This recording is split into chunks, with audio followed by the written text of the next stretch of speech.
thank you very much for taking some time down from the top deck and the hot tubs to come and learn something. I hope, how many of you have been to Bermuda? I asked that before you all got there. No, okay, well I hope this will help you.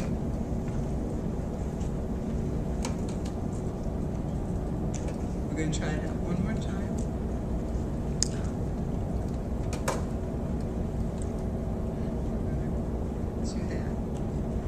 Learn a little bit more about Bermuda so that you'll enjoy your time there more. This is my 6th cruise to Bermuda, and you can see that I was here, okay? The favorite reason of many people to visit Bermuda is to go to the beach. Do you know what color the sand is in Bermuda?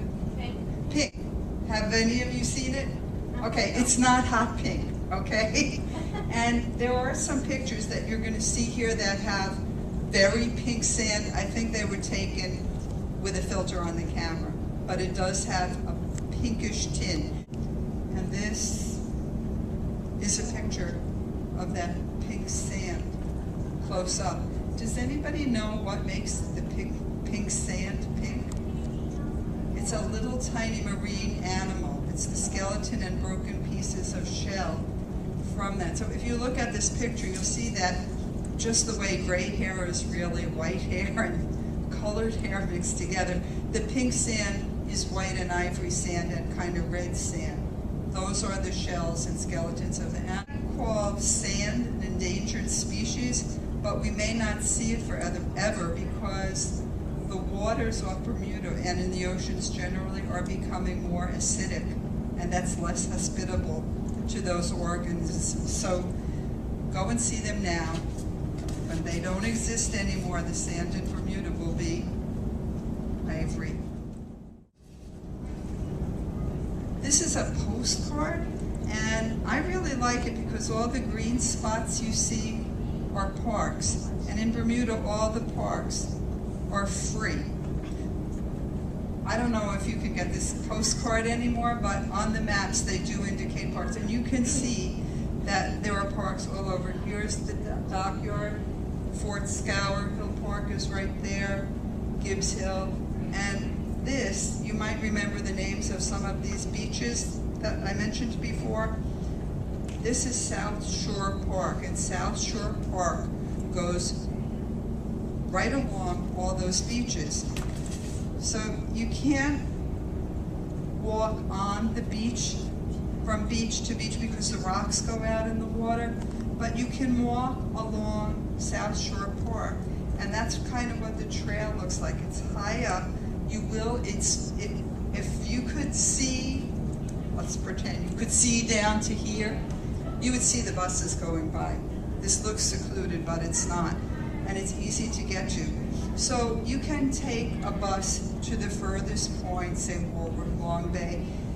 What you should really do is think about what time of day you're doing it, so that you'll have the sun behind you and not in your eyes.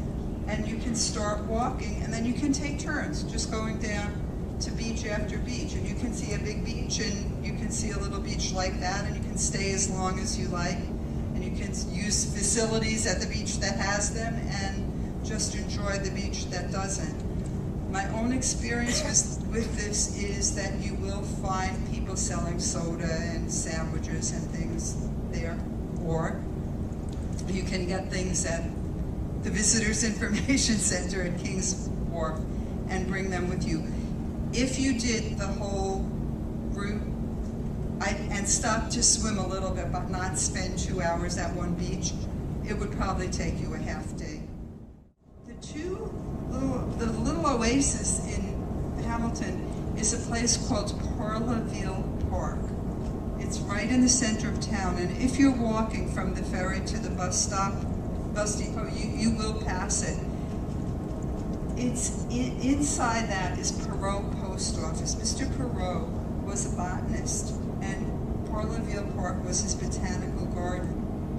As a sideline, he became the postmaster in Bermuda, and his salary, I think, was only the postage he collected. So he wanted to make the most money he could, and he would put a box out at night for people who couldn't come in the daytime and pay him to carry the letters. It was a penny for a letter. Every morning he would open that box, and I bet you can guess what happened. There were always more letters than pennies. So Mr. Perot designed a postmark. He said, you can't put pennies in the box anymore. You can put letters in at night, but you have to have purchased. It's the equivalent of a postage stamp. And I think that his fortunes improved after that. Now, as I said, there were no cars in Bermuda until quite recently, and so they had built a railroad here. Once cars came along, nobody wanted to ride the railroad. I should know where they sent it. They took it apart and shipped the whole thing, rails and all, to some third world country. But they kept the rail bed and they put in a railway trail, which you can walk along.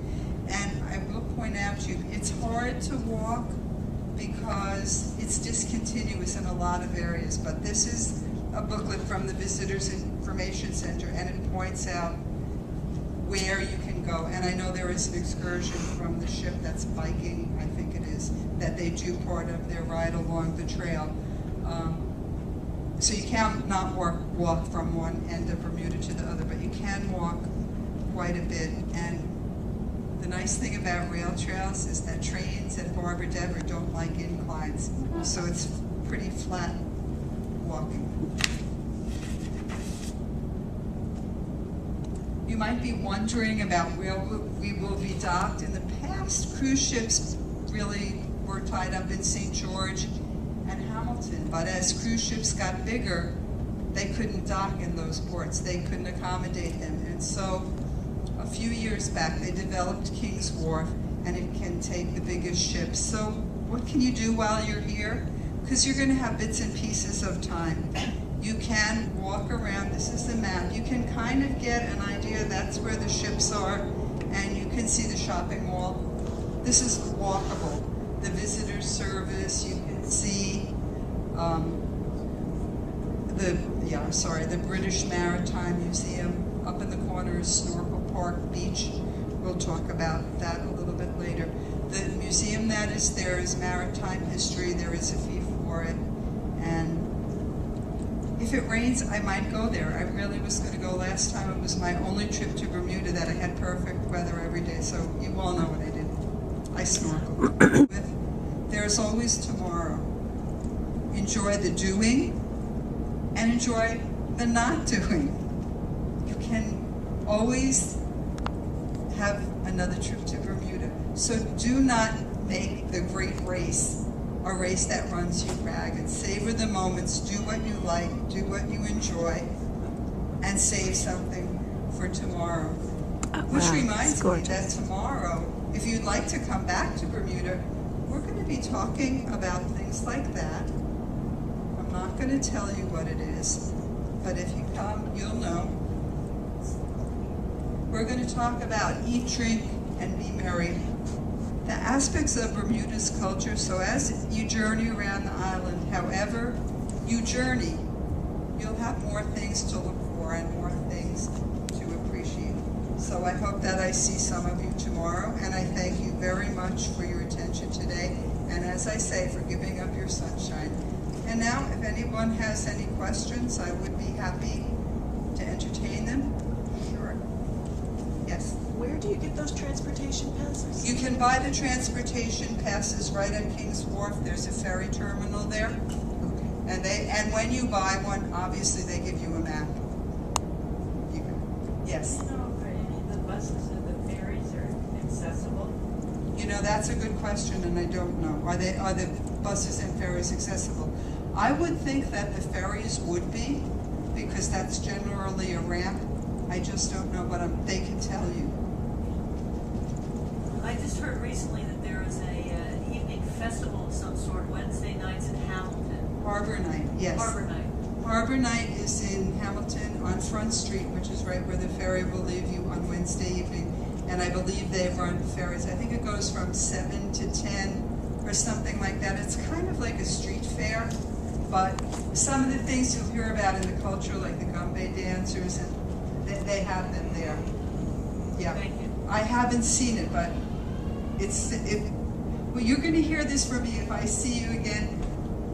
If you do something that you loved, or you do something that I talked about that you hated, or that you had a problem with, or if you can let me know if the buses are accessible, that is really helpful to me and to everybody I speak with, because collectively we will do much more than any one of us will do alone. And I really do like to hear from it. So I have read about that many times, but I've never been to it, and I would really like to know, and I would really like the answer to your questions. So, anybody else? Well, I thank you for coming, and I think you will have a wonderful time in Bermuda, and I think you'll be powerful, because now you know what's out there and how to do it. Thank you.